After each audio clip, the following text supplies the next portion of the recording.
നമ്മുടെ അനുമോൾക്ക് big boss ഒരു warning കൊടുത്തിരിക്കുകയാണ്. അനുമോളും അനീഷേട്ടനും അതേപോലെ സാബുമാനും ഓൾറെഡി ടാസ്ക് ചെയ്തു. പക്ഷേ ആ സമയത്ത് അനുമോൾക്ക് മാത്രമേ അത് കംപ്ലീറ്റ് ചെയ്യാൻ പറ്റുള്ളൂ. പ്രോപ്പർട്ടിക്ക് എന്തോ ഡാമേജ് ആയത് കാരണം അത് ശരിക്കും വർക്ക് ആവാഞ്ഞത് കാരണം നമ്മുടെ സാബുമാനും അനീഷേട്ടനും അത് ചെയ്യാൻ പറ്റിയിട്ടുണ്ടായിരുന്നില്ല.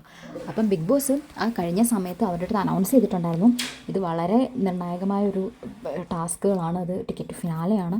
അപ്പോൾ നിങ്ങൾക്കത് മറ്റൊരാളുടെ അടുത്ത് പറയാൻ പാടില്ല, ഈ ടാസ്കിൽ എന്താണ് സംഭവിച്ചത്, എന്താണ് പസിൽ എന്നൊന്നും ഒരു ക്ലൂ പോലും അവർക്ക് കൊടുക്കരുത് എന്നുള്ള രീതിയിൽ ബിഗ് ബോസ് പറഞ്ഞിട്ടുണ്ടായിരുന്നു.